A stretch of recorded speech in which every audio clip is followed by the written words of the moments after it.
Hello everyone, welcome to Small Model Car. So this is the 2024 Range Rover PHEV or plug-in hybrid electric vehicle. This casting is by Matchbox. It doesn't say it on the card, but it's new for 2025. Looks like a nice casting. Let's open it up and see what does it offer. So here's the 2024 Range Rover PHEV out of its box, and the first thing you will notice is the paint, which is golden. Well, you can see these on Range Rover, but I think I've seen most Range Rover in black with those kind of paint. Since we're on the side, let's talk about side first, the driver's side. Matchbox has done this on a few of the recent vehicles where the top half is acrylic plastic kind of material, and the lower is metal as usual. You do also get the wheels, which we have seen in so many different Matchbox. Also get the trademark Range Rover design or grill here. You do get this body line coming from front to the back, door handle which are flush, and this can be either for the fuel or charge, because it can be either or.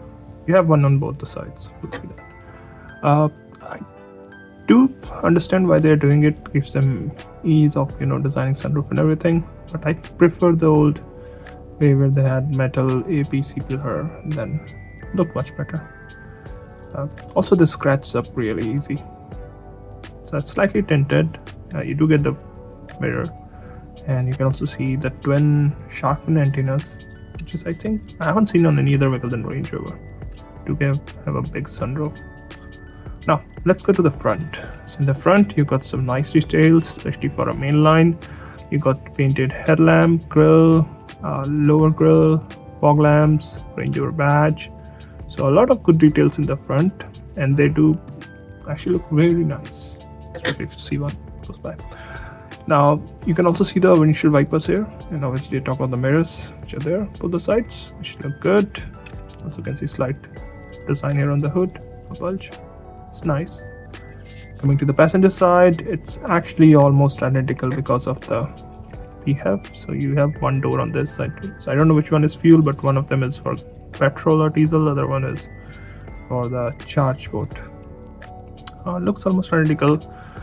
The rear, this does miss out on details in the back. You can see there's the place for Land Rover badge, tail lamps, number plate. None of them are detailed. You do get a lower bumper with, looks like exhaust tips here. Comes out at the bottom. I don't know if you can see the windshield wiper, or is there one? I don't know if Range Rover has one of those which is like hidden in the top, but I don't see any windshield wipers here. You do see a spoiler in the back. It's good. This is how it looks from the bottom. You can see it's 2025, and this is how it looks from the top. The interior seems to be in black, but I can't say much because it's tinted. You do have some details in there, but nothing out of the world, I guess. So overall, well, I really like this casting even without the tail lamp, obviously, because the front is really nicely detailed, and the paint job also looks good. And I can't ask much from mainline, but would have loved tail lamps because Matchbox does a great job on mainlines. But even without the tail lamps, it's a really good looking casting. I think it will go well with other Range Rovers. Thank you for watching. Have a good day.